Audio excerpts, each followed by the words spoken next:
Vamos a hablar de Grecia y de Roma en términos generales para empezar a diferenciar. Cuando hablemos de Grecia, vamos a mencionar la paideia. Ellos así le llamaban a su proceso integral de educación que incluía lo físico, lo moral y lo intelectual.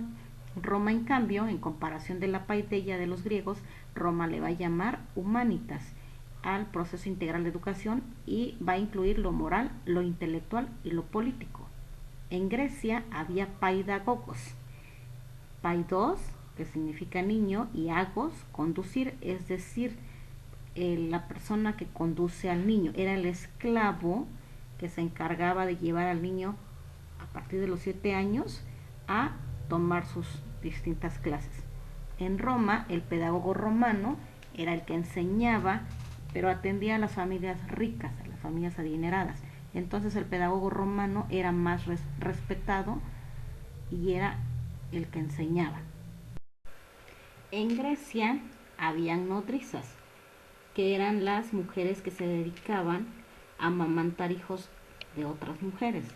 En Roma era la propia madre de familia la que amamantaba, entonces ahí no había nodrizas.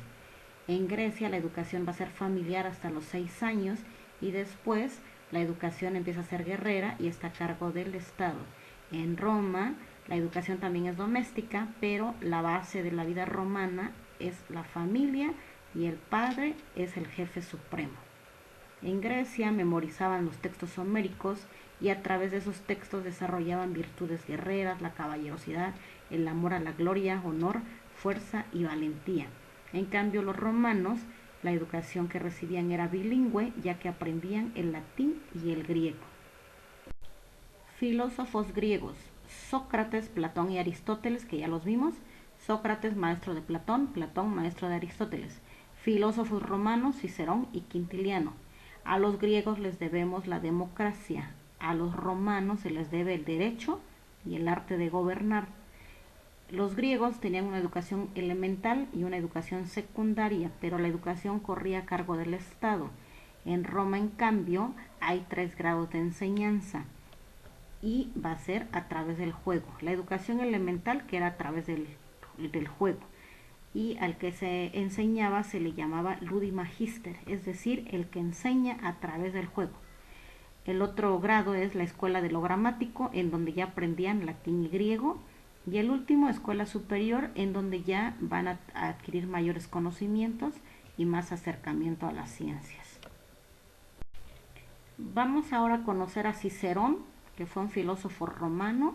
Él fue senador y también es llamado el padre de la patria.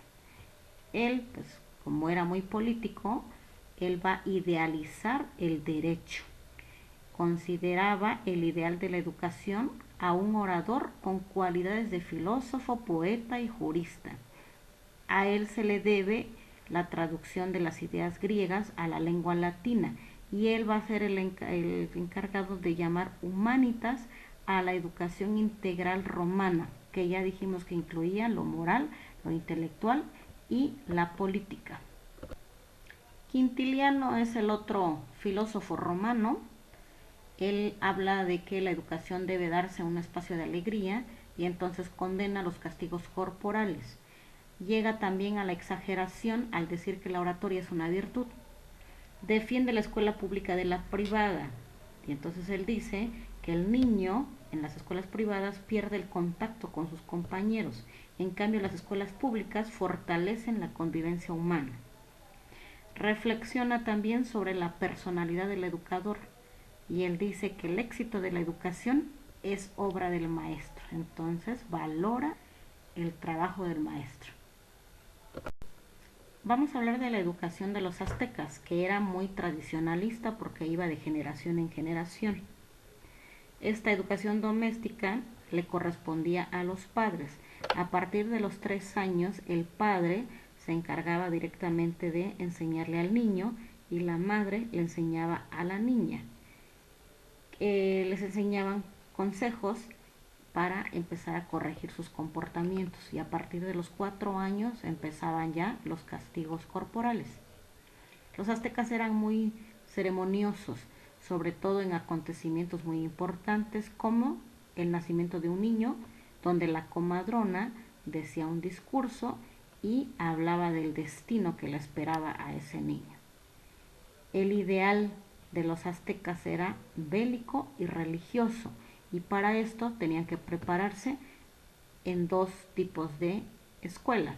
El Telpochcali, que era para la clase media, en donde se preparaban para la vida militar, y el Calmecac, en donde asistían los hijos de los nobles y eran los que se preparaban para la vida religiosa. Decíamos que los aztecas a partir de los 4 años empezaban a reprender con castigos corporales, y esos castigos eran muy severos. Reprendían con golpes, pinchaban con púas de maguey o incluso hacían que los niños aspiraran el humo del chile. En el caso de las niñas únicamente las amenazaban, pero los castigos se aplicaban más para los niños. En cambio los mayas eran más artísticos. Ellos danzaban y hacían muchas fiestas. La vida de los mayas entonces está sujeta a 3 fines: servir a su pueblo, a su religión y a su familia. La educación de los mayas comenzaba en el hogar y estaba a cargo de los padres. Decíamos que los mayas eran muy ceremoniosos. A los 4 meses a los niños les colocaban una chita en la mano y significaba que sería un gran agricultor. A las niñas de 3 meses se les hacía imitar la molienda de maíz y conforme crecían iban aprendiendo las labores domésticas que las madres les iban enseñando.